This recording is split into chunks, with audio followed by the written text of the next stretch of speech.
மாலை வணக்கம். என்னுடைய கவிதையின் தலைப்பு வெளிநாட்டு வேலை. பல ஆயிரம் மைல்களை கடந்து சில நூறு சொந்தங்களை துறந்து வாழும் ஒரு வாழ்க்கை வெளிநாட்டு வேலை. வெளிநாட்டு வேலை பார்ப்பவரின் பணத்தை பார்ப்பவர்கள் அவர்களின் மனதின் ரணத்தை பார்க்க மாட்டார்கள்.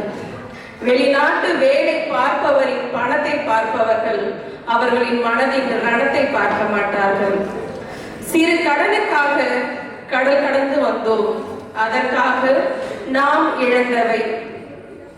தவமாய் தவமிருந்து நம்மை பெற்ற பெற்றோர்களையும் தவறுகளை மட்டுமே சுட்டிக்காட்டும் உற்றார் உறவினர்களையும் தன் நலம் இல்லாமல் தன் வாழ்க்கையை பகிர்ந்த வாழ்க்கை துணையையும் தன்னுள் இருந்து உருவான அடுத்த தலைமுறையான பெற்றெடுத்த பிள்ளைகளையும் இவை அனைத்தையும் இழந்து வாழும் ஒரு வாழ்க்கை வெளிநாட்டு வேலை.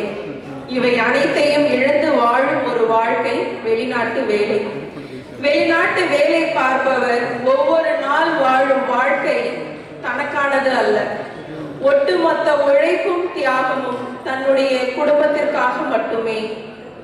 கடனுக்காக கனவுகளை இழந்து சுமைகளை எல்லாம் சுகமாய் ஏற்று விதவிதமான உணவை குறைத்து ஆடம்பர ஆடையை விடுத்து நிம்மதியான தூக்கத்தை மறந்து இளமை பருவத்தை முழுவதும் தொலைத்து எத்துணை ஏவுகணை ராக்கெட்டுகள் எங்கள் மீது போட்டாலும் இதுதான் உங்களுக்கு கடைசி விமானம் என்றாலும் வெளிநாடு விட்டு செல்ல மனமில்லை.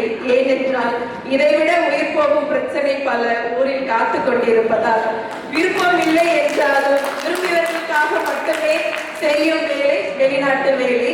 வாழ்க தமிழ், வளர்க